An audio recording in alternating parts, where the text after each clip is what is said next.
Life is so good for the soul. Share a moment with a complete stranger or somebody you know.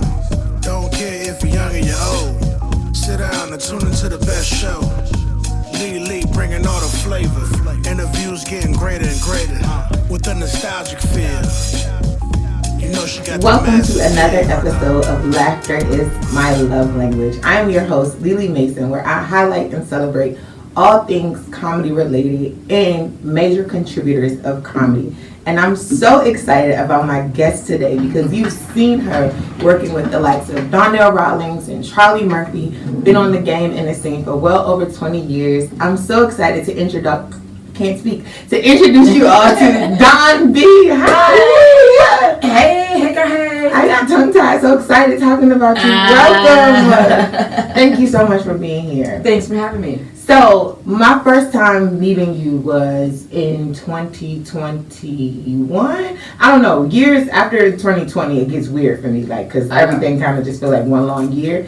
But I saw you at Justini's show when she was on 83rd. And I was just like, who is this lady? Like you are this amazing ball of energy, and it's just like you. I cannot take my eyes off you when you're on stage. And I was supposed to go up after you, and I said, well, what am I supposed to do after that? You said your shit. And I was like, okay, I will.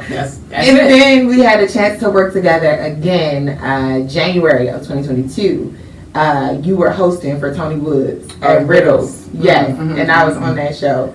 And again, like the way you command the room, like your transparency, your vulnerability, you're so fun. And then you have no problem checking the crowd. Like, and it's so interesting to watch you do that. So I'm so glad to learn about you and your journey. Okay. And I want to get into how you got into comedy, what led you into this life. Oh boy, here we go. The comedy journey. What led me, excuse me, I just was always funny. Okay. And I knew it. Okay. Like when, in elementary school, you had the book fairs. Yeah. I would get a Judy Blume book. Okay. And a joke book. Okay. The joke book of insults. The joke, all of them. Joke a day, insults. And just sit on the phone and just read it to my good girlfriend, Jennifer Brooks at the moment. We was in like first grade. Okay. I could read in first grade. Of course. You're supposed to. Yeah. Check these pandemic kids now. They be like, what? I got some of them can write dissertations. Like, it's like, yeah. Well, thank God mine can because I don't know how to teach. But anyway, we can talk about my kids later because they are the shit too. Yeah. Wait, can I use these languages? If not, we'll bleep it out. It's fine. No, you're going to do a lot of bleeping. Get the button ready. Why did I wear this damn winter coat? We're in Chicago, the weather.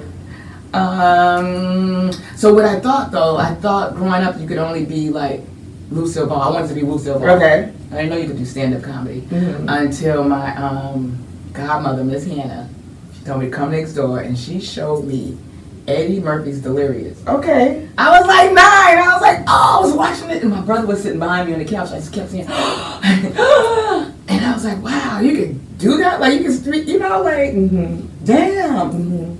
Let me do it. Well, and I was just silly. So I got my credentials.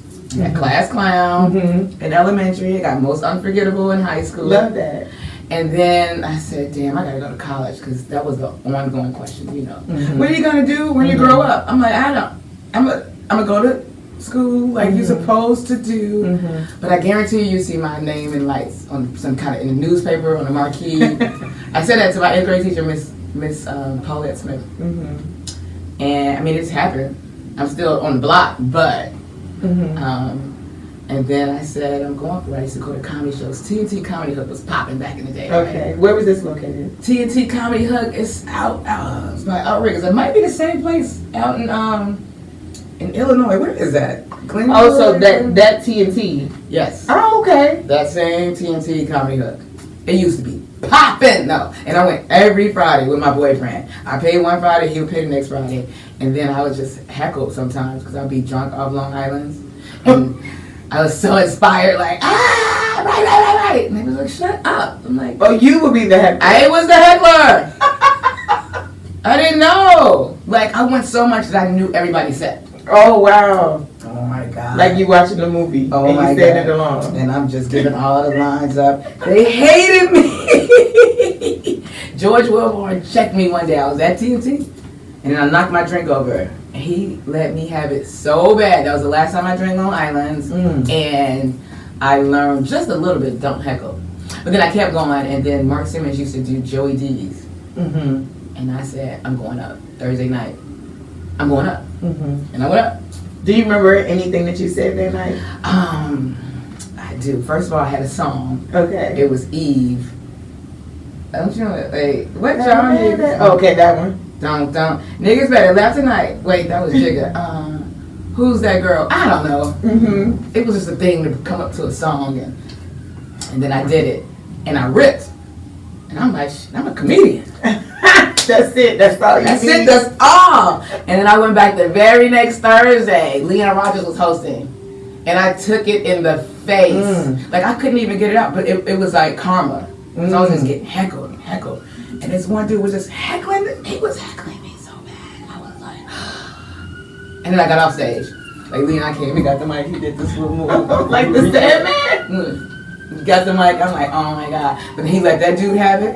Every comic that came up behind me, like let him have it. Marcus Combs, D-Ray. And I felt like, okay. They are accepting me to the comedy. Yeah. However, then Leon Rogers dropped the jewels on me. He was just like, listen, maybe what that night, but maybe a few more times. He said, you got to do your set until you know it backwards. Repeat it verbatim every time, so you know it. Then go out, because I'm an ad-lib queen. And then sometimes people think I'm freestyling, but that's my set. I just can't do word for word every time. And then my comedy career was off to a